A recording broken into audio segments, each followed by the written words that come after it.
Very good morning, welcome to Raj news. నేను విజయ్. నిన్న రాధాకిషన్ రావు కరీంనగర్కు వెళ్ళి వారి తల్లి ఆసుపత్రిలో ఉంటే ఆమెను చూడడానికి వెళ్ళి కొద్దిసేపు పరామర్శించి దాదాపు 4 గంటల పాటు ఆసుపత్రిలో ఉన్నారు. అయితే ఆయన వెళ్ళింది తన తల్లిని చూడడం కంటే ఏదైతే ఆ ప్రాసెస్ జరిగిందంటే ఆయన ఆ పోలీస్ ఎస్కాట్ వాహనంలో వెళ్ళడం, అంటే గతంలో ఇదే పోలీసు వాహనాలను సొంత వాహనాల కంటే దారుణంగా కొంతమందికి లాభం చేకూర్చడానికి వాడుకున్నటువంటి రాధాకిషన్ రావు ఈరోజు పోలీస్ కస్టడీలో అదే వాహనాల్లో కస్టోడియల్ ఏదైతే ఇన్వెస్టిగేషన్కి సంబంధించి జరుగుతుందో ఒకవైపు, దానికి సంబంధించి ఒకవైపు జైల్లో ఉన్నారో, కేవలం తల్లిని చూడడానికి పర్మిషన్ తీసుకుని 4 గంటల పాటు చూసి వెళ్లాల్సినటువంటి ఒక పరిస్థితి నెలకొందంటే, అంటే చేసిన తప్పులకు సంబంధించి ఎవరైనా దానికి శిక్ష అనుభవించాల్సిందే అని ఈ కేసులో పర్టికులర్గా నిన్న రాధాకిషన్ రావు విషయంలో జరిగినటువంటి మొత్తం వ్యవహారాన్ని చూస్తే చాలా స్పష్టంగా అర్థమవుతోంది. దాంతోపాటు రేవంత్ రెడ్డి చేసినటువంటి కొన్ని వ్యాఖ్యలు కూడా ఈరోజు రాష్ట్ర వ్యాప్తంగా కొంత చర్చకు వచ్చాయని చెప్పుకోవాలి. ఆంధ్రప్రదేశ్ పాలిటిక్స్ కూడా అంతే రసవత్తరంగా మారుతున్నాయి. ఇదే మొత్తం అంశాలకు సంబంధించి మరింత లోతుగా విశ్లేషించడానికి, మరింత లోతైన విశ్లేషణ అందించడానికి మా పొలిటికల్ ఎడిటర్ అరవింద్ కొల్లి గారు సిద్ధంగా ఉన్నారు. వారిని అడిగి మరిన్ని విషయాలు తెలుసుకునే ప్రయత్నం చేద్దాం. అరవింద్ గారు, గుడ్ మార్నింగ్ అండి. Good morning Vijay. నేను అన్నట్లుగా ఏదైతే పోలీసు వాహనాలను ఇష్టారాజ్యంగా సొంత వాహనాల కంటే దారుణంగా కొంతమందికి లాభం చేకూర్చడానికి వాడారో, ఈరోజు అదే పోలీసు వాహనాల్లో కస్టోడియల్ ఆ ప్రోటోకాల్లో వెళ్లాల్సి వచ్చింది. అంటే చేసిన తప్పులకి జైలు ఎస్కంటే ఆయన గతంలో పోలీసు ఉన్నతాధికార పనిచేసిన రోజుల్లో ఏదైతే గౌరవం పొందారో దానికి విరుద్ధంగా ఇప్పుడు ఒక నిందితుడుగా ఆయన జైలు ఎస్కార్ట్ తోటి అక్కడికి వెళ్ళిన పరిస్థితి. అయితే ఇక్కడ కీలకంగా గమనించాల్సింది ఏంటంటే, పోలీసులు కొంచెం ఆయనకి సంబంధించినటువంటి వీడియోలు ఎక్కడికి బయటికి రాని అవకాశం లేకుండా ఆ వాహనాన్ని కూడా సెల్లార్లోకి తీసుకెళ్ళి డైరెక్ట్గా సెల్లార్లోంచి పైకి తీసుకెళ్ళినటువంటి పరిస్థితి. అయితే ఇక్కడ ఇంకొక విషయం గమనించాలి. ఇది రాధాకిషన్ రావు సబ్జెక్టులో అసలు ఇంకొక కీలకమైన విషయం ఉంది. ఇప్పటికే రాధాకిషన్ రావు మీద పలు కేసులు బుక్ అవుతున్నటువంటి నేపథ్యంలో రాధాకిషన్ రావు వాంగ్మూలము, కన్ఫెషన్ స్టేట్మెంట్ ఆధారంగా దివ్యచరణ్ రావు అనేటటువంటి మరొక రిటైర్డ్ పోలీస్ అధికారి, రిటైర్డ్ ఎస్పీని కూడా గత 2 రోజులుగా పోలీసులు విచారణ చేస్తున్నారు. ఈ సిట్ దానికి సంబంధించిన విచారణ చేస్తుంది. అంటే ఒక ఎస్ఐని డబ్బులు తీసుకురావటం కోసం రాణిగంజ్కి, అదే సందర్భంలో అఫ్జల్గంజ్ ఏరియాలో ఉన్నటువంటి మరో ప్రాంతానికి పంపారు అనేది ప్రధానమైన ఆరోపణ. ఈ డబ్బులు ఎవరి కోసం తెచ్చారు, ఎవరికి అనే విషయంలో అప్పటి మాజీ కలెక్టరు ప్లస్ ఇప్పుడు ఎమ్మెల్సీగా ఉండి ఇంకో పార్టీ తరఫున పార్లమెంట్ అభ్యర్థిగా పోటీలో ఉన్నటువంటి ఒక సన్నిహిత, అంటే ఈయనకి రాధాకిషన్ రావుకి సన్నిహిత మిత్రుడు కోసం పంపించారు అనేది ప్రధానమైనటువంటి ఆరోపణ. దీని చుట్టూ ఇప్పుడు వ్యవహారం ముదురుతోంది. అయితే ఇక్కడ 2 అంశాలు ముందుకు బయటకు వస్తున్నాయి. ఒకటి, ఈ డబ్బుల్ని హవాలా రూపంలో తెచ్చారు అనేటటువంటి అంశంలో ప్రాథమిక ఆధారాలు దొరికితే హవాలా సెక్షన్స్ తోటి మరో కేసు బుక్ అయ్యే అవకాశం ఉంది. అదే సందర్భంలో దీనికి సంబంధించిన బినామీ ట్రాన్సాక్షన్స్ యాక్ట్ ఆధారంగా మరో కేసు బుక్ అయ్యే అవకాశం ఉంది. ఈ 2 కేసులు కూడా ఇప్పుడు రాధాకిషన్ రావు వ్యవహారంలో రాధాకిషన్ రావు అండ్ దివ్యచరణ్ రావు అనేటటువంటి మాజీ ఎస్పీ, ఆయన చుట్టూ కూడా తిరుగుతున్నటువంటి పరిస్థితి. దివ్యచరణ్ రావు ఇప్పటికే 2 రోజుల నుంచి విచారణకు పిలిపించారు. అంటే పోలీసు ఉన్నతాధికారులు మరి వాళ్ళ పై బాసులకి, అదే సందర్భంలో అధికారంలో ఉన్నటువంటి పార్టీకి సహకరించడానికి పనిచేశారు అనేటటువంటిది ప్రధానమైన ఆరోపణ. ఈ అంశంలో ఇంకో 2 కొత్త చట్టాలు, ఆ కొత్త చట్టాల పేర్లు గట్టిగా వినిపిస్తున్నటువంటి పరిస్థితి. అంటే ఈ బినామీ ట్రాన్సాక్షన్స్ యాక్ట్ ఎందుకు వచ్చింది అంటే, ఈ బెదిరింపుల క్రమంలో వీళ్ళు ఎక్కడెక్కడైతే ఎవరెవరి పేర్ల మీద అయితే బినామీల పేరు మీద ట్రాన్సాక్షన్స్ ఆస్తులు రిజిస్ట్రేషన్ చేయించారో, వ్యాపార సంస్థలు షేర్లు రిజిస్ట్రేషన్ చేయించారో, ఆ నేపథ్యంలో బినామీ ట్రాన్సాక్షన్స్ యాక్ట్ ఇటు ముందుకు వచ్చింది. ఇవాళ బినామీ ట్రాన్సాక్షన్స్ యాక్ట్ హవాలాకు సంబంధించినటువంటి, అంటే నగదు బదిలీల మీద అంటే నియంత్రణ ఆధారంగా వచ్చేటటువంటి యాక్టు, హవాలా సోర్సు, హవాలాకు సంబంధించినటువంటి యాక్టు, వీటన్నిటికి చర్చలు చూస్తే రాధాకిషన్ రావు మీద మరొక కేసు బుక్ అయ్యేటటువంటి అవకాశం, మరో 2 కేసులు బుక్ అయ్యేటువంటి అవకాశం అయితే క్లియర్గా కనిపిస్తుంది ప్రస్తుతానికి. ఈ క్రమంలోనే ఆయన వాళ్ళ మదర్ని చూసి రావడం కోసం హైకోర్టు అనుమతి అడిగితే హైకోర్టు ఆయనకి 3 గంటల పాటు, 11 నుంచి 3 గంటల వరకు 4 గంటల పాటు అనుమతి ఇచ్చింది. ఆయన్ని జైలు ఎస్కార్ట్ వాహనంలో తీసుకెళ్లారు. అక్కడ పూర్తిగా లోకల్ పోలీసులు కూడా ఆయన ఎక్కడ మీడియా కంటపడకుండా సెల్లార్లో వరకు వాహనాన్ని డైరెక్ట్గా తీసుకెళ్ళిపోయి అక్కడి నుంచి లిఫ్ట్లో తరలించి వాళ్ళ మదర్ని చూపించారు. క్లియర్. ఇక్కడ పోలీసులు కూడా ఆయన ఎక్కడ మీడియా ఎక్కడ వీడియోలు తీసుకునే అవకాశం లేకుండా ఎక్కడ ఎక్స్పోజ్ కాకుండా అంటే ఎంతైనా వాళ్ళ పాత వాళ్ళ శాఖలోనే పాత బాస్ కదా, కాబట్టి వాళ్ళకి అదే జాగ్రత్త పడ్డట్టున్నారు. సరే, అయితే ఈ మొత్తం వ్యవహారంలో దివ్యచరణ్ రావు అనేటటువంటి మరొక పేరు కూడా విస్తృతంగా వస్తుంది. వస్తున్న క్రమంలోనే ఈ విచారణకి ఆయనకి పిలిచారు అనేది ఆ క్రమంలోనే 2 రోజుల పాటు కూడా జరుగుతున్నటువంటి విచారణలో ఆయనకి చెప్తున్నటువంటి విషయాలేంటి ఇవన్నీ కూడా ఇప్పుడు చర్చలోకి వస్తున్నాయి. అయితే డబ్బులు తెప్పించడానికి ఒక ఎస్ఐని వాడారు అనేటటువంటిది ప్రధానమైన అంశం. ఇప్పుడు ఆ ఎస్ఐ పేరేంటి, ఆ ఎస్ఐకి సంబంధించిన వాంగ్మూలాన్ని తీసుకునేటటువంటి పరిస్థితి ఉంటుంది. కాబట్టి ఇప్పుడు ఏ రకమైనటువంటి పరిణామం తీసుకుంటుంది అనేది ఇవాళ ఈ 2 రోజుల్లో ఇది ఒక కొత్త స్టెప్గా చూడాలి. రైట్. ఇకపోతే సీఎం రేవంత్ రెడ్డి కోమటిరెడ్డికి సంబంధించి వారిద్దరు ఒక సభలో పాల్గొనడం, కోమటిరెడ్డి రేవంత్ రెడ్డి గురించి మాట్లాడుతూ రేవంత్ రెడ్డి హై టెన్షన్ వైర్లా అంటాడు, రేవంత్ రెడ్డిని ముట్టుకుంటే మాడి మస్ అయిపోతారని చెప్పడం. అదేవిధంగా కోమటిరెడ్డి బ్రదర్స్కి సంబంధించి రేవంత్ రెడ్డి వాళ్ళను దాదాపుగా అంటే ఒక విధంగా చెప్పాలంటే నేను చూసిన స్పీచ్ అయితే ఆకాశానికి ఎత్తేసారని చెప్పుకోవాలి. అంటే కాంగ్రెస్ జెండాలు మొదటి నుంచి మోసారు అని చెప్పడం కావచ్చు, లేకపోతే కోమటిరెడ్డికి సంబంధించి ఆయన ముఖ్యమంత్రి పదవి నేను ఎంత అర్హున్నో అతను కూడా అంతే అర్హుడు అంటూ చేసిన కామెంట్స్ కావచ్చు. మొత్తం కామెంట్స్ అటు బీఆర్ఎస్ టార్గెట్ చేస్తూ చేసిన కామెంట్స్ మొత్తం హైలైట్ అయ్యాయి. రేవంత్ రెడ్డి గత కొంతకాలంగా ముఖ్యమంత్రి అయ్యే అర్హతలు ఉన్న అభ్యర్థులు చాలా మంది ఉన్నారు కాంగ్రెస్లో, ఆ అవకాశం నాకు వచ్చింది అని చెప్తున్నారు. ఈరోజు అంటే భువనగిరి వేదికగా చెప్పినటువంటి ప్రయత్నం ఏంటంటే, ఒక పక్క భువనగిరి నుంచి పోటీ చేసినట్టు చామల కిరణ్ కుమార్ రెడ్డి రేవంత్ రెడ్డికి అత్యంత సన్నిహితుడు, చాలా కాలం నుంచి రేవంత్ రెడ్డి తోటి సెయిల్ అవుతున్నటువంటి పరిస్థితి. అటువంటి వ్యక్తిని గెలిపించాల్సినటువంటి అవసరం ఉంది అనే బాధ్యత ఒక పక్కన ఉంటే, రెండో పక్క గత 2 రోజుల క్రితం 3 రోజుల క్రితం మనం మాట్లాడుకుందాం, ప్రతిపక్షాలు కాంగ్రెస్లో ఉన్నటువంటి మిగతా నాయకులని టార్గెట్ చేస్తూ ఆయన వెన్నుపోటు పొడుస్తాడు, ఈయన వెన్నుపోటు పొడుస్తాడు, ఆయన అసమర్థతో ఉన్నాడు అని చెప్తున్నటువంటి క్రమంలో కోమటిరెడ్డి బ్రదర్స్ పేర్లు బాగా ఉన్నాయి. కోమటిరెడ్డి బ్రదర్స్ మాతోటి టచ్లో ఉన్నారు, కోమటిరెడ్డి బ్రదర్స్ బీజేపీలో టచ్లో ఉన్నారు అనే బాధని గట్టిగా బీజేపీ కూడా తీసుకెళ్ళింది. బీఆర్ఎస్ అయితే అసలు కోమటిరెడ్డి బ్రదర్స్ తిరుగుబాటు చేయబోతున్నారనే అంటే ఊహాగానం బాగా ప్రచారం చేస్తుంది. ఈ నేపథ్యంలోనే భువనగిరికి సంబంధించినటువంటి ఎన్నికల ప్రచారం వెళ్ళి అక్కడ భువనగిరి వేదికగా ఇదే భువనగిరి స్థానానికి గతంలో ప్రాతినిధ్యం వహించినటువంటి కోమటిరెడ్డి పోరాడి తీసుకొచ్చారు తెలంగాణ. అదే సందర్భంలో ఇదే కోమటిరెడ్డి వెంకటరెడ్డి అంటే కేసీఆర్ ఉప ఎన్నికల్ని కలెక్షన్స్కి వాడుకుంటే ఆయన కోమటిరెడ్డి వెంకటరెడ్డి రాజీనామా చేసి తెలంగాణ వాదానికి కట్టుబడి ఉన్నారు. మళ్ళీ తెలంగాణ వచ్చే వరకు నేను ఏ పదవి తీసుకోను అని గట్టిగా పార్టీ అంతర్గతంగా బాగా గట్టిగా పోరాడారు అనేటటువంటి వాదాన్ని గట్టిగా తీసుకెళ్లటంలో రేవంత్ రెడ్డి బాగా రాజకీయ చాణక్యం ప్రదర్శించారని చెప్పాలి. అంటే ఇవాళ అక్కడ కోమటిరెడ్డి బ్రదర్స్ సహకారం లేకపోతే భువనగిరిలో గెలుపు సాధ్యం కాదు అనేది క్లియర్. ఇప్పుడు కోమటిరెడ్డి బ్రదర్స్ కూడా దాన్ని ఓన్ చేసుకుని ఇప్పుడు మాకు ఇక్కడ ఎవరితోటి పోటీ లేదు, మేము నల్గొండ స్థానంలో పొందే మెజారిటీ కంటే డబుల్ మెజారిటీ మా దగ్గర సాధించాలి అనేటటువంటి ధీమా, ధైర్యం, ఆ భరోసా క్యాడర్కి పెట్టడానికి ప్రయత్నం చేశారు. అంటే ఒకటి గమనించారా, మొన్న మనం మాట్లాడుకున్నప్పుడు కూడా భట్టి గురించి చర్చించినప్పుడు ఒక సభలో మాట్లాడుతూ వారిద్దరు ఒకరినొకరు ఓన్ చేసుకోవడం, ఇప్పుడు కోమటిరెడ్డి విషయంలో ఇదే అవ్వడం, అంటే బీఆర్ఎస్ ఏదైతే ప్రజలకు ఒక క్లారిటీ ఇచ్చే ప్రయత్నం చేస్తోందో, అంటే కాంగ్రెస్ లో అంతర్గత కలహాలు ఉన్నాయి, రేపటి బీఆర్ఎస్ క్లారిటీ ఇచ్చే ప్రయత్నం చేయట్లా, బీఆర్ఎస్ కన్ఫ్యూజన్ చేయడానికి క్రియేట్ చేస్తుంది. అంటే రాజకీయ పరిస్థితిని బీఆర్ఎస్ ఎట్లా చూస్తుందంటే, అసలు కాంగ్రెస్ పార్టీలో లుకలుకలు బాగా ఉన్నాయని చెప్పడానికి ప్రయత్నం చేస్తుంటే క్లారిటీ ఇచ్చే ప్రయత్నం కాంగ్రెస్ చేస్తుంది. ప్రయత్నం ఏం లేదు, క్లారిటీలు ఇచ్చేసారా అంటే ఇప్పటికే క్లియర్ గా చెప్పేసారు. ఒక విషయం కీలకంగా ఏంటంటే, ఎవరెవరైతే నాయకులని బీఆర్ఎస్ బీజేపీలు టార్గెట్ చేసి వాళ్ళు అసంతృప్తితో ఉన్నారన్న పిక్చర్ క్యారీ చేయడానికి ప్రయత్నం చేస్తున్నారో దాన్ని బ్రేక్ చేసేలాగా ఆ నాయకులతోటే ప్రకటనలు వస్తున్నాయి.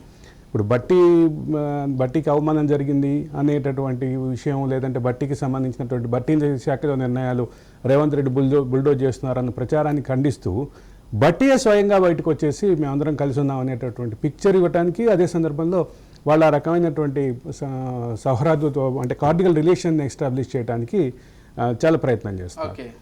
అదే సందర్భంలో కోమటిరెడ్డి బ్రదర్స్, తర్వాత ఉత్తమ్ కుమార్ రెడ్డి, మన దుద్దుల శ్రీధర్ బాబు, దామోదర్ రాజనరసింహ వీళ్ళు అసంతృప్తిగా ఉన్నారు. వీళ్ళు కాంగ్రెస్ సీనియర్లు జూనియర్ అయినటువంటి రేవంత్ రెడ్డి కింద పనిచేయడానికి సిద్ధంగా లేరు అనే వార్తని స్ప్రెడ్ చేయడానికి, ఆ ఊహాగానాన్ని స్ప్రెడ్ చేయడానికి బీఆర్ఎస్ ఎంతైతే ప్రయత్నం చేస్తుందో, ఎస్టాబ్లిష్ చేయడానికి ప్రయత్నం చేస్తుందో, దాన్ని కాంగ్రెస్ మేము అందరం ఒకటిగా ఉన్నామని చెప్పడానికి మాత్రం గట్టిగా ప్రయత్నం చేస్తుంది. దీంతో పాటు కాంగ్రెస్ నుంచి మరొక బిగ్ అప్డేట్ ఏంటంటే ఖమ్మం నుంచి తీవ్ర పోటీ ఉన్నటువంటి మనకు విషయం తెలిసిందే. ఆ ఖమ్మం నుంచి పొంగులేటి ప్రసాద్ రెడ్డిని అయితే ఎట్టకేలకు ప్రకటించారు. అంటే పొంగులేటి ప్రసాద్ రెడ్డి అభ్యర్థిత్వం నన్ను లేట్ నైట్ వచ్చింది. అయితే ఇక్కడ ఒక విషయం గమనించాల్సింది ఏంటంటే అక్కడ చాలా పేర్లు ప్రతిపాదనలోకి వచ్చినాయి. అనూహ్యంగా ప్రసాద్ రెడ్డి పేరుని ఖరారు చేసింది. అయితే ప్రసాద్ రెడ్డి పేరుకు సంబంధించినటువంటి అంశంలో మన పొంగులేటి చేరే క్రమంలోనే, పొంగులేటి చేరిక సమయంలోనే కాంగ్రెస్ దగ్గర ఆ హామీ తీసుకున్నారు అనేది ఒక వాదన అయితే ఉంది. అయితే ఇక్కడ గమనించాల్సింది ఏంటంటే పోటీలో ఉన్నటువంటి మరొకరు బట్టి విక్రమార్క సతీమణి. ఆమె అంటే ఆమెకున్నటువంటి ఆస్పిరేషన్స్ వీటన్నిటిని అదే సందర్భంలో బట్టి విక్రమార్కకు సంబంధించినటువంటి ఆ ఫ్యామిలీకి సంబంధించినటువంటి కాంగ్రెస్ సుదీర్ఘమైనటువంటి బ్యాక్గ్రౌండ్, కాంగ్రెస్లోనే పుట్టి కాంగ్రెస్లోనే బలంగా ఉన్నటువంటి నాయకత్వం. ఏఐసీసీలో కీలకంగా ఏఐసీసీ అధ్యక్షుడిగా పనిచేసినటువంటి మల్లు అనంతరాములు కూడా ఇదే ఫ్యామిలీకి చెందినటువంటి వ్యక్తి కావటం, ఇంకో పక్క మల్లు రవి అభ్యర్థిగా నాగర్ కర్నూల్లో ఉండటం, వీటన్నిటినీ చూసి కొంత రాజకీయ సమీకరణాల రీత్యా ప్రసాద్ రెడ్డికి ఇప్పుడు అవకాశం అయితే గట్టి పోటీనే నడిచింది ఖమ్మం విషయంలో. అంటే ప్రసాద్ రెడ్డికి సంబంధించినటువంటి విషయంలో ఆల్రెడీ ఇప్పుడు గ్రౌండ్ వర్క్ గట్టిగా చేశారు. అయితే ఇప్పుడు తుమ్మల నాగేశ్వరరావుకి సంబంధించినటువంటి కొడుకు కొంత మొదట్లో పోటీలో ఉన్నారు, డాక్టర్ యుగంధర్ అన్న ప్రచారం జరిగినప్పటికీ యుగంధరే బయటకు వచ్చి నేను పోటీలో లేను అని చెప్పినటువంటి పరిస్థితి. రెండోది తుమ్మల నాగేశ్వరరావు అభ్యర్థి ఎవరైనా కానీ మేము పనిచేస్తాము అని చెప్పినటువంటి పరిస్థితి. అదే సందర్భంలో పొంగులేటి కోసం సీటు త్యాగం చేసినటువంటి రాయల్ నాగేశ్వరరావు పేరు బయట గట్టిగా వినిపించింది. తర్వాత మరికొంతమంది పేరు, వివిసి చౌదరి పేరు గట్టిగా వినిపించింది. అనూహ్యంగా నిజామాబాద్ జిల్లాకు చెందినటువంటి మాజీ మంత్రి మండవ వెంకటేశ్వరరావు పేరు వినిపించింది. వీటన్నిటినీ నిన్నటికి పుల్ స్టాప్ పడింది. ఇక రేణుకా చౌదరికి రాజ్యసభకి ఇచ్చేయడం ద్వారా ఆమెను పోటీ నుంచి రక్షించేశారు. అయితే ఇక్కడ ప్రధానంగా గమనించాల్సిన అంశం ఏంటంటే ఇంకా 2 స్థానాలు పెండింగ్లో ఉన్నాయి. కిరణ్ మన అదే కరీంనగర్ స్థానంలో గట్టిగా పోటీ కనిపిస్తుంది. అక్కడ ఇద్దరు అభ్యర్థులు ప్రవీణ్ రెడ్డి అండ్ రాజేందర్, ఒకరు రెడ్డి సామాజిక వర్గానికి చెందినవారు, మరొకరు వెలమ సామాజిక వర్గానికి చెందినవారు. వీళ్ళిద్దరి మధ్య గట్టి పోటీ అయితే నెలకొంది. ఇక మరో పక్కన హైదరాబాద్ విషయంలో అంటే డమ్మీ అభ్యర్థిని పెడతారా, పోటీని గట్టిగా ఉండే అభ్యర్థిని పెడతారా అనేది కూడా ప్రధాన అంశం. ఫిరోజ్ ఖాన్ అభ్యర్థిత్వం ఆశించారు, నేను ఆ పోటీలో లేను, ఆ రేసులో లేను అని ఫిరోజ్ ఖాన్ చెప్పేశారు ఇప్పటికీ. ఇక ఎవరికి ఇస్తారు అక్కడ? మాధవీలత ఏమో ముస్లిం సామాజిక వర్గం నుంచి ఇవ్వండి దమ్ముంటాయంటే ఆమె సవాల్ విసరడం, ఆమెకి సంబంధించి ఒక కేసు బుక్కడం. హైదరాబాద్ పార్లమెంట్ చాలా రోజుల తర్వాత ఇప్పుడు వార్తల్లో ఉంది. మాధవీలత మీద కేసు బుక్ అయింది.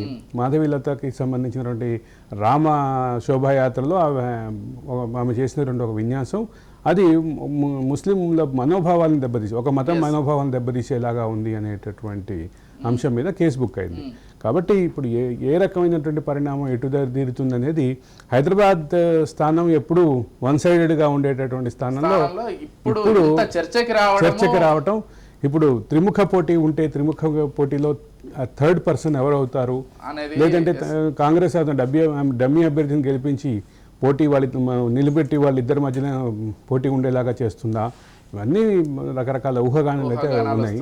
కాబట్టి దీనికి ముగింపు ఎప్పుడు వస్తుందంటే కాంగ్రెస్ ఈ రోజు రేపు అభ్యర్థిని ప్రకటిస్తే ఆ అభ్యర్థి బలాబలాల ఆధారంగా ఆ అభ్యర్థికి సంబంధించినటువంటి ఓటు బ్యాంక్ ఆధారంగా క్లారిటీ వస్తుంది.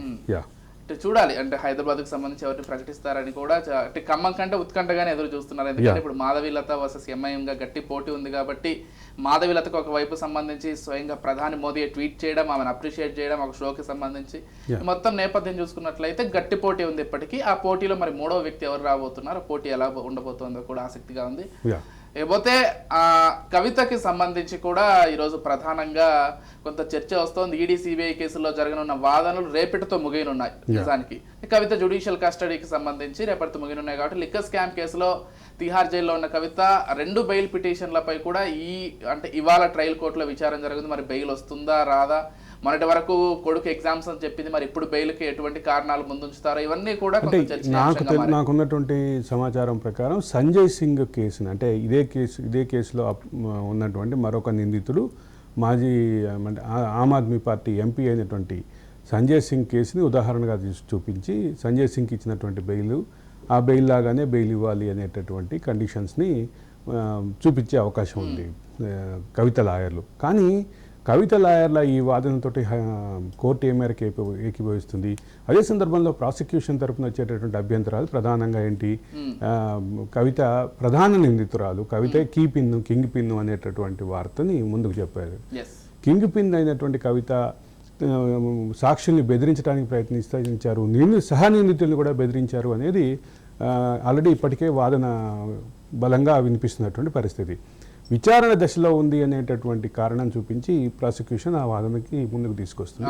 అయితే ఏ రకమైనటువంటి నిర్ణయం వస్తుంది అనేది మాత్రం చెప్పలేం. కానీ ప్రాసిక్యూషన్ అయితే ఈ వాదన వినిపిస్తోంది. డిఫెన్స్ తరఫున సంజయ్ సింగ్ కేసుని పోల్చుకుంటూ వాదన ముందుకు తీసుకొస్తున్నట్టుగా మనకున్నటువంటి సమాచారం. అంటే కాకపోతే ఇప్పుడు అంటే యాజ్ ఎ మీడియా మనం దాన్ని చూపిస్తున్నాం, కానీ ప్రజల్లో అయితే ఈ విషయానికి సంబంధించి లేకపోతే కవిత విషయానికి సంబంధించి ఎక్కడా ఎటువంటి చర్చ అయితే తెలంగాణ వ్యాప్తంగా ఎక్కడా జరగట్లేదు.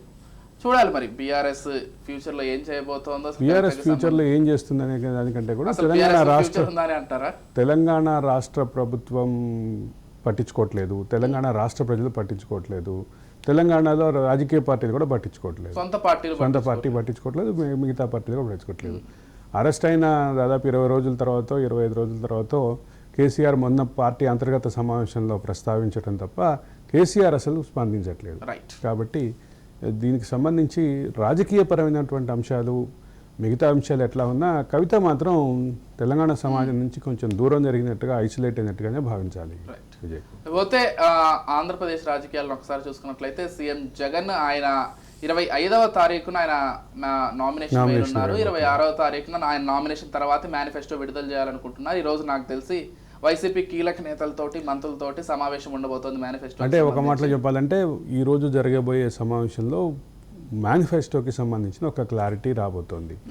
మేనిఫెస్టోకి సంబంధించినటువంటి క్లారిటీలో అంటే ఒక పక్కన తెలుగుదేశం కూటమి ఇస్తున్నటువంటి సూపర్ 6 హామీలు, దానికి తోడు జనసేన ఇస్తున్నటువంటి ప్రతిపాదనలు, బీజేపీ జాతీయ స్థాయిలో ఉన్నటువంటి మేనిఫెస్టోలో ఉన్నటువంటి అంశాలు, వీటన్నిటిని కలుపుకొని దీనికి టార్గెట్గా వైసీపీ ఏ రకమైనటువంటి మేనిఫెస్టో బయటకు వస్తుంది అనేటటువంటి పరిస్థితి అయితే దాన్ని అయితే. కానీ ఒకటి మాత్రం చాలా క్లియర్, గతంలో నవరత్నాలనే ఒకే ఒక అంశాన్ని తెరపైకి తీసుకొచ్చి వైసీపీ అంత మెజారిటీ గెలవడానికి కారణం. ఇప్పుడు ఇక్కడ ప్రధాన అంశం ఏంటంటే ఇస్తున్న నవరత్నాలకి అదనంగా ఏమి ఇస్తామని చెప్తారు, ఇస్తున్న నవరత్నాల్లో ఏమైనా బెటర్మెంట్ చేస్తారా? ఇప్పుడు మేనిఫెస్టో ఎంత కీలకమో కాదు, ఇక్కడ విషయం ఏంటంటే రైతులకు ఇస్తున్నటువంటి రైతు భరోసా, వైఎస్ఆర్ రైతు భరోసా పథకాన్ని ఇంకొంచెం పెంచి ఇస్తాము అని చెప్పేటటువంటి, పేరు మార్చి పెంచి ఇస్తాము అనేది సూపర్ 6లో భాగం, సూపర్ 6లో భాగం. అదే సందర్భంలో మరొక అంశం ఏంటంటే, ఉదాహరణకు చెప్తున్నాను, పెన్షన్ల విషయంలో పెంచి ఇస్తాము అని చెప్పేసి తెలుగుదేశం సూపర్ 6లో భాగం. అదే సందర్భంలో మహాలక్ష్మి పథకం కింద మహిళలకి నెలవారీ కొంత ఇస్తాం డబ్బులు అని చెప్పేది ఒక అంశం. ఉచిత ఆర్టీసీ ప్రయాణం ఒక హామీ. ఇట్లాంటి అనేక అంశాల చుట్టూ తిరుగుతున్నటువంటి తెలుగుదేశం పార్టీ మేనిఫెస్టోని కౌంటర్ చేసేలాగా దానికి ఏ రకమైనటువంటి అంశాలు ఇస్తారు? ఆల్రెడీ నవరత్నాలు ఉన్నాయి, నవరత్నాలకి సంబంధించిన ఏం బెటర్మెంట్స్ ఇస్తారు? లేదా నవరత్నాలని ఇలాగే కొనసాగిస్తాం, ఇంకా పటిష్టంగా అమలు చేస్తామంటారా? వాలంటీర్లు అన్నిటికంటే ముఖ్యమైనటువంటి అంశం, వాలంటీర్ల వ్యవస్థలో వాలంటీర్లకి ఏ రకమైనటువంటి హామీ ఇస్తారు, ఏ రకమైన అష్యూరెన్స్ ఇస్తారు? ఇటువంటి అన్నీ కూడా ఊహాగానాలు ఉన్నాయి.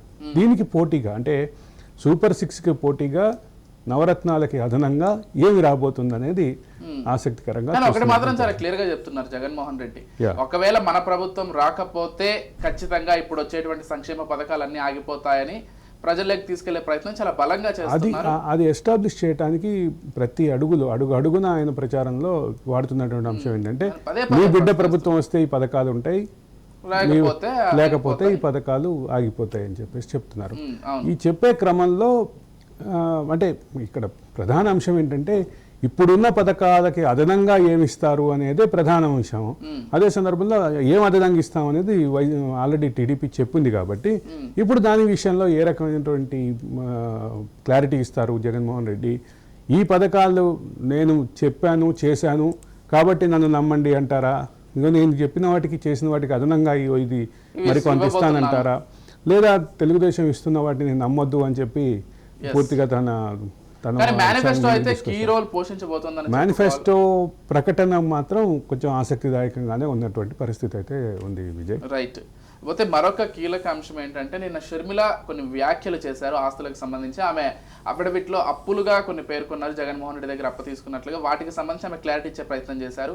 తనకు రావాల్సినటువంటి ఆస్తిలో కొంత భాగాన్ని ఇచ్చి దాన్ని కూడా అప్పుగా పరిగణిస్తున్నారు. తోబుట్టువుకు ఇదేనా ఇవ్వాల్సింది, ఒక చెల్లెలిక అంటే ఆయన బాధ్యత తీసుకుని మొత్తంగా సెటిల్ చేయాల్సినటువంటి అన్నయ్య అలా చేయట్లేదు, ఒక మేనమామగా తల్లి తర్వాత తల్లిగా ఉండాల్సినటువంటి మేనమామ నా పిల్లలకు అలా చేయట్లేదంటూ ఆమె కొంత ఆవేదనగా మాట్లాడడం జరిగింది. ఆ వ్యాఖ్యలు చాలా దుమారం రేపాయి. ఆమె మొదటిసారి ఎన్నికల్లో అఫిడవిట్ వేశారు. మొదటిసారి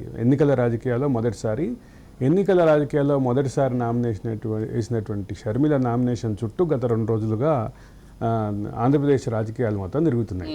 దాంట్లో ఆవిడ చెప్పినటువంటి సుమారు 83 కోట్ల అప్పులకి సంబంధించినటువంటి అంశం, అది 83 కోట్లు వాళ్ళ అన్న దగ్గర తీసుకున్నటువంటి దాదాపు 82.5 అట్లా ఉంది. దాదాపు 83 కోట్ల అప్పుకు సంబంధించిన అంశం. అదే సందర్భంలో వదిన దగ్గర తీసుకున్నటువంటి 19 లక్షలకు పైగా ఉన్నటువంటి అప్పుకు సంబంధించిన అంశం. ఇది రెండింటి చుట్టే వ్యవహారం తిరుగుతోంది. ఇది హాట్ టాపిక్గా ఉంది. ఇప్పుడు జగన్మోహన్ రెడ్డి అఫిడవిట్ వేస్తే జగన్మోహన్ రెడ్డి అఫిడవిట్లో ఏం చూపిస్తారు అనే ఆసక్తి అయితే 25వ తారీఖు జగన్మోహన్ రెడ్డి వేయబోయే అఫిడవిట్. దాన్ని నాకు తెలిసి జగన్మోహన్ రెడ్డి అఫిడవిట్ని మ్యాక్సిమం డౌన్లోడ్ చేసుకుంటారు. Election commission of India website పెడుతుంది. అట్లాగే సిఇఓ ఆంధ్ర వెబ్సైట్ నుంచి కానీ డౌన్లోడ్ చేసుకోవడానికి అవకాశాలు ఉంటాయి. ఇక్కడ కీలకంగా గమనించాల్సిన అంశం ఏంటంటే జగన్మోహన్ రెడ్డికి సంబంధించినటువంటి ఆస్తుల వ్యవహారం, అప్పుల వ్యవహారంలో దీన్ని అంటే షర్మిలకు ఇచ్చినటువంటి అప్పుని చూపిస్తారా, ఎట్లా చూపిస్తారు అనేటటువంటి ఆసక్తి అయితే ఖచ్చితంగా నెలకొని ఉంది. ఇక్కడ కీలకంగా గమనించాల్సిన అంశం ఏంటంటే షర్మిల అఫిడవిట్లో చెప్పినటువంటి అంటే ఇంకొక విషయం ఏంటంటే ఆవిడ సంవత్సర ఆదాయం 97 లక్షలకు మాత్రమే చెప్పారు. తన భర్త ఆదాయం అయితే 3 లక్షలే అని చెప్పారు. కాబట్టి దీనికి సంబంధించినటువంటి చర్చ విస్తృతంగా జరుగుతోంది. ఇప్పుడు షర్మిల దానికి సంబంధించినటువంటి జరుగుతున్న చర్చని మరి కాస్త ముందుకు తీసుకెళ్లే క్రమంలో తీసుకొచ్చినటువంటి వాదన ఏదైతే ఉందో అది ముఖ్యంగా తోబుట్టుకి ఇట్లాగే చేస్తారా అంటే ఒకటి అంటే మనకి బాగా గుర్తుంటే షర్మిల జగన్తో విభేదించినప్పుడు చాలా చర్చ వచ్చింది. ఆస్తుల విషయంలోనే వాళ్ళ మధ్య ఎక్కువగా విభేదాలు వచ్చాయి. ఆవిడ కొన్ని సందర్భాల్లో బహిరంగంగానే చెప్పారు, మా కుటుంబానికి చెందినటువంటి మీడియా సంస్థలో నేను భాగస్వామిని, నాకు వాటా ఉంది, నా వాటా ఉన్నటువంటి సంస్థలోనే నా మీదే వ్యతిరేక వార్తలు రాస్తున్నారు అంటూ కూడా ఆవిడ ఆగ్రహం వ్యక్తం చేశారు.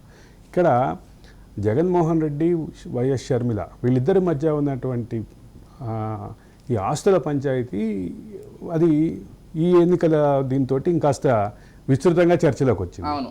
ఆవిడకి సంబంధించినటువంటి ఆవిడ అనేక సందర్భాల్లో చాలా సందర్భాల్లో టీవీ ఇంటర్వ్యూలో చెప్పారు. ఆవిడ విలేకరుల సమావేశంలో కూడా చాలాసార్లు చెప్పారు, మా ఇద్దరికీ ఆస్తుల వివాదం ఉన్నమాట వాస్తవం, ఆస్తుల వివాదాన్ని సానుకూలంగా పరిష్కరించుకోవాలన్నటువంటి ప్రయత్నం నా సైడ్ నుంచి ఉన్నప్పటికీ అటు సైడ్ నుంచి లేదు అనేటటువంటి మాట కూడా చెప్పారు. అందుకు మధ్యవర్తిత్వం అయింది. ఒక సభలో క్లియర్గా చెప్పారు, మాకున్నటువంటి వివాదాన్ని పరిష్కరించమని మా అంకుల్ని అడిగా, అదే మన వైఎస్ ఆత్మ కేవీపీ రామచంద్రరావు గారిని అడిగినట్టుగా ఆయన కూడా దాన్ని సాల్వ్ చేయలేకపోయినట్లుగా కూడా 1-2 సందర్భాల్లో వ్యాఖ్యానించారు.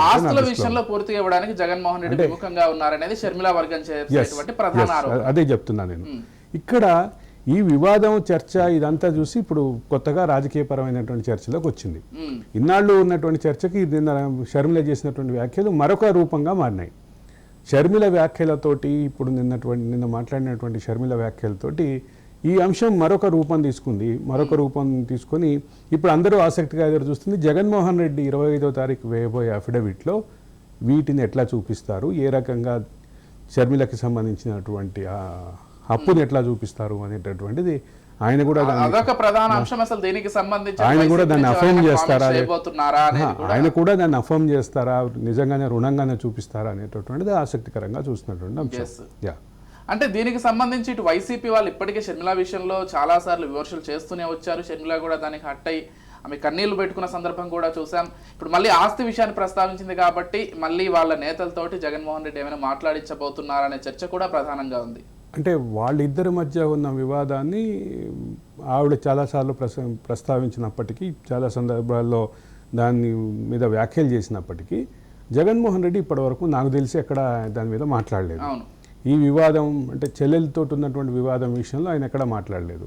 అదే సందర్భంలో సొంత చెల్లెల్ని వ్యతిరేకంగా చెల్లెలకు సంబంధించినటువంటి రాజకీయ వ్యాఖ్యానాలు చేశారు తప్ప ఈ ఆస్తుల పంపకాలకు సంబంధించినటువంటి వ్యాఖ్యానాలు జగన్మోహన్ రెడ్డి దగ్గర నుంచి ఇప్పటివరకు రాలేదు. షర్మిల కూడా ఇంత ఓపెన్ గా ఫస్ట్ టైం. షర్మిల ఇంతకుముందు కూడా కొన్ని సందర్భాల్లో మాట్లాడారు, ముఖ్యంగా మీడియా సంస్థ విషయంలో. నేను వాటాదారుగా ఉన్నటువంటి మీడియా సంస్థలోనే నా మీద వ్యతిరేక వార్తలు వస్తున్నాయి, నా వ్యక్తిత్వాన్ని కించపరిచే వార్తలు వస్తున్నాయి, నా రాజకీయ పంథాన్ని విమర్శించే వ్యాఖ్యలు వస్తున్నాయి, మా నాన్న ఇద్దరికి సమానమైనటువంటి వాటా ఉండాలని కోరుకున్నారు, ఇట్లాంటి వ్యాఖ్యానాలు చాలా ఉన్నాయి. ఈ మొత్తంలో కీలకంగా ఉన్నటువంటి చర్చ ఇప్పుడు రాజకీయ చర్చగా మారింది. నిన్న షర్మిల మాటలతో అది ఇంకొంచెం బలపడింది. ఇప్పుడు జగన్మోహన్ రెడ్డి ఇప్పటివరకు మౌనంగా ఉన్న జగన్మోహన్ రెడ్డి ఈ విషయంలో మళ్ళీ బహిరంగ వ్యాఖ్యానాలు చేస్తారా, రాజకీయపరమైన వ్యాఖ్యానాలు చేస్తారా, లేదా వాళ్ళ మంత్రులతో మాట్లాడిస్తారా, ఇదంతా కూడా భవిష్యత్తులో చూడాలి. ఇకపోతే అటు చంద్రబాబు పవన్ కళ్యాణ్ యాత్రలకు సంబంధించి, జగన్ యాత్రలకు సంబంధించి కూడా కొంత రసవత్తరంగానే సాగుతున్నాయి. ఎక్కడికక్కడ విమర్శలు ప్రతి విమర్శలు జరుగుతున్నాయి. ఈరోజు ఏదైతే రఘురామకృష్ణరాజు ఆయన నామినేషన్ కి సంబంధించి అఫీషియల్ గా కూడా వేయబోతున్నారు. ఈ మొత్తం అంశాలు కూడా నిన్న బీఫామ్లు ఇచ్చింది. నిన్న బీఫామ్లు ఇచ్చే సందర్భంగా 5 అభ్యర్థుల్ని మార్చారు. 5 అభ్యర్థుల్లో ముఖ్యంగా గిడ్డి ఈశ్వరి విషయంలో కొంత స్థానికంగా వ్యతిరేకత బాగా వస్తుంది. ఉండి స్థానాన్ని రఘురామకృష్ణరాజుకి ఇస్తే ఆ రఘురామకృష్ణరాజుకి కంటే ముందు ఎవరైతే సిట్టింగ్ ఎమ్మెల్యే ఉన్నారో, ఎవరైతే ఆ స్థానాన్ని గతంలో ప్రకటించబడున్నారో ఆయన కొంత అసంతృప్తిగా ఉండి ఆయన కూడా రెబల్గా నామినేషన్ వేసే ఉద్దేశంలో ఉన్నారనేది క్లియర్. ఆ తర్వాత ఎంఎస్ రాజుకి ఇచ్చినటువంటి మడకశిర సీటు విషయంలో కూడా కొంత వివాదాలు ఉన్నాయి. అక్కడ స్థానిక కార్యకర్తలు వ్యతిరేకిస్తున్నట్టుగా, స్థానిక కార్యకర్తలు చాలా ఉధృతంగా చంద్రబాబు ఫ్లెక్సీలు చింపేశారు, తర్వాత బ్యానర్లు చింపేశారు, కార్యాలయం మీద దాడి చేశారు, ఇదంతా జరిగింది. కాబట్టి ఈ మొత్తం అంశంలో కీలకంగా ఉన్నటువంటి అందరూ ఆసక్తిగా చూసింది నరసాపురం పార్లమెంటు స్థానాన్ని రఘురామకృష్ణరాజు విషయంలో. రఘురామకృష్ణరాజు నరసాపురం పార్లమెంటు స్థానాన్ని బీజేపీ ఇవ్వని కారణంగా ఇప్పుడు ఉండి స్థానం నుంచి ఇస్తున్నారు. అయితే ఇక్కడ అంటే తెలుగుదేశం వాళ్ళు ఒక మేమ్స్ క్రియేట్ చేసి, కొన్ని రకాల మేమ్స్ క్రియేట్ చేసి వదులుతున్నారు. అదేంటంటే తెలుగుదేశం అధికారంలోకి వచ్చేస్తోంది కాబట్టి రఘురామకృష్ణరాజుని స్పీకర్గా చేయటం కోసం ఉండి స్థానం నుంచి ఇచ్చారు, కాబట్టి ఆయన స్పీకర్గా స్థానంలో కూర్చొని జగన్మోహన్ రెడ్డిని కంట్రోల్ చేస్తారు. ప్రతిపక్ష స్థానంలో ఉండే జగన్మోహన్ రెడ్డిని కంట్రోల్ చేస్తుంటే మజా చూడటానికి రెడీగా ఉండండి అంటూ కొన్ని రకాల మీమ్స్ ని విస్తృతంగా రఘురామకృష్ణరాజు కూడా విషయానికి సంబంధించి చాలా ఆసక్తిగా ఉన్నారు. రఘురామకృష్ణరాజు కూడా వ్యక్తిగత సంభాషణలో చెప్తున్నట్టుగానే విన్నా నేను. స్పీకర్ స్థానం పట్ల దానికి ఆసక్తి ఉందనేటటువంటి మాట ఆయన కూడా చెప్పినట్టుగా విన్నా. సరే, ఇప్పుడు ఇది జరగాలంటే ముందు 3 పనులు జరగాలి. ఒకటి, తెలుగుదేశం కూటమి అధికారంలోకి రావాలి. 2, రఘురామకృష్ణరాజు గెలవాలి. 3వది, అక్కడ స్పీకర్ స్థానానికి కూటమి తరఫున ఆయన ఎంపిక అవ్వాలి. ఇవన్నీ జరిగినప్పుడు మాత్రం నిజంగానే తెలుగుదేశం సోషల్ మీడియా వాళ్ళు ఏవైతే ఊహిస్తున్నారో అది సాధ్యమయ్యేటటువంటి పరిస్థితి ఉంది. కానీ వచ్చే అసెంబ్లీకి సంబంధించి అందరూ ఆసక్తిగా చూస్తున్నారు. పవన్ కళ్యాణ్ ఉంటాడా లేదా, లోకేష్ ఉంటాడా లేదా, చంద్రబాబుకు అంటే ఇది గెలవకపోతే చివరి ఎన్నికలు కాబట్టి ఆయన ఉంటారా లేదా, జగన్ కి సంబంధించి మరి ఆయన ముఖ్యమంత్రి పీఠంలో ఉంటారా, ప్రతిపక్షంలో ఉంటారా, ఇప్పుడు మళ్ళీ రఘురామకృష్ణరాజు స్పీకర్ ని చేస్తారు. మొత్తంగా వచ్చే ఏపీ అసెంబ్లీకి సంబంధించి మొదటి సమావేశాలకు సంబంధించి ఇప్పటి నుంచి ఎదురు చూస్తున్నారు. అసలు ఏం జరగబోతోంది అంటే ఇది ఆంధ్రప్రదేశ్ రాజకీయాల్లో ఈ రకమైనటువంటి ఎదురు చూపులు తెలుగుదేశం సైడే కాదు మన తెలుగుదేశం జనసేన బీజేపీ సైడే కాదు అటువైపు కూడా ఉన్నాయి. అవును. అంటే నిన్నటి నుంచి ఒక లిస్టు బాగా విస్తృతంగా సర్క్యులేట్ అవుతుంది. మొత్తం 9 స్థానాల్లో మాత్రమే జనసేన గెలవబోతోంది. 9 స్థానాలకి సంబంధించి దాంట్లో పిఠాపురం ఉంది అని చెప్పి ఒక బాగా సర్క్యులేషన్ అవుతుంది. ఇది ఎవరు సర్క్యులేట్ చేస్తున్నారు అని పరిశీలిస్తే దీన్ని అంటే జనసేన టీడీపీ వాళ్ళకంటే కూడా ఎక్కువ వైసీపీ వాళ్ళు సర్క్యులేట్ చేస్తున్నారు అనేటటువంటిది అంటున్నారు. ఈ విషయంలో సరే ఈ రాజకీయాలు, సోషల్ మీడియాలో జరిగే ప్రచారాలు వీటన్నిటిని కాసేపు పక్కన పెట్టి ఆలోచిస్తే ఇప్పుడు ఆంధ్రప్రదేశ్ రాజకీయాల్లో భవిష్యత్తు ఏంటి అనేటటువంటి ఆసక్తి మాత్రం సర్వత్రా నెలకొని ఉంది. అన్ని పార్టీల్లో నెలకొని ఉంది, అన్ని వర్గాల్లో ప్రజల్లో నెలకొని రైట్ అరవింద్ గారు. థ్యాంక్ యూ అండి, థ్యాంక్ యూ సో మచ్. అన్ని విషయాలకు సంబంధించి అక్కడ విశ్లేషణ కార్యక్రమాన్ని అయితే అందించారు. చూడాలి మరి ఆంధ్రప్రదేశ్ రాజకీయాలకు సంబంధించి. మరోవైపు తెలంగాణలో కూడా పార్లమెంట్ ఎలక్షన్స్ ఉన్నాయి కాబట్టి ఇక్కడ కూడా కొంత రసవత్తరంగానే సాగుతోంది. ఇది వాళ్ళ special discussion. Keep watching Raj news.